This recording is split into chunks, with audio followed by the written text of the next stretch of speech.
Hello and welcome back to my YouTube channel. In this video we're going to be talking about when to stop practicing the piano.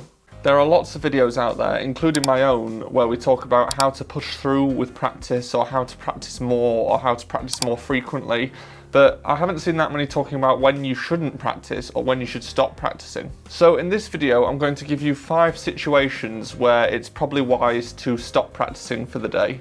So the first one is mental fatigue. If you have been practicing already for a long time during that day, or you just found that you got yourself in the zone and you've been working really hard on something, sometimes you might get to the stage where you have mental fatigue, and that is where you're starting to get mentally tired and nothing's going in anymore. You can usually spot this if you find that you're repeating something lots and lots of times and it seems to be getting worse, or it's just not getting better. That's usually a good signal that it's maybe time to switch it up and go on to something else, or to leave practice altogether for the day.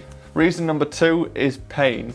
In a previous video of mine, I've talked about how to deal with tension, so if you are someone that suffers with tension or pain in your hands, then I would go and watch that video after this one. However, if you are suffering with tension or pain in any given practice session and it's starting to hurt, then that is a good sign that you should probably stop playing. Even using methods to counteract tension won't work if you have already been practicing and you are now experiencing pain, because a lot of the practice you will do will try and account for that feeling. So the best thing to do if you have had a tense practice session or you've got pain in your hands is to stop and come back to it when your hands are more relaxed. Reason number 3 is not being motivated. If you are just practicing because you feel like you have to and not because you're motivated to do it and get better, then you are not going to have very good practice anyway.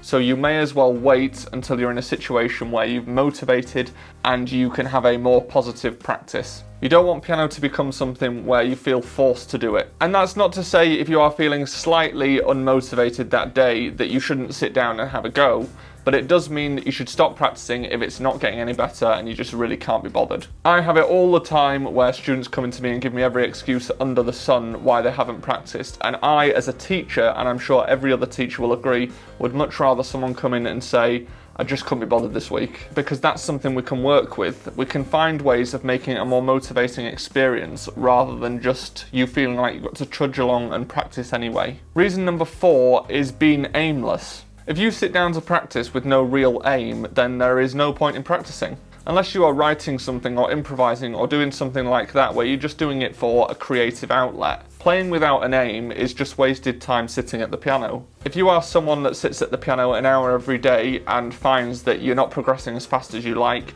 this is most likely because your practice doesn't have an aim. I've mentioned it in several other videos, writing lists of problems in your pieces or doing things where you can quantify your success. This will enable you to be really efficient with your practice. But if you do find that you've gone through all of the things and you are sitting at the piano and you're just trying to come up with things to practice, then you should probably stop practicing. You should come back to the pieces or songs after you've had a little bit of time off, maybe play through them and come up with some more problems that you can fix. And if you find that you're playing things where you don't feel like there's any problems, that can be one of 2 things. Either you need to go to your teacher, who will definitely give you problems, or the second one is that you're playing pieces that are too easy and you need to push yourself just a little bit more. And reason number 5 is being distracted. Sometimes we have other things going on in life and they take precedent, and that is absolutely fine. If there is something particularly big in your life happening, or there is just something else that is on your mind and you haven't got the focus required to sit down at the piano and really give it your full attention,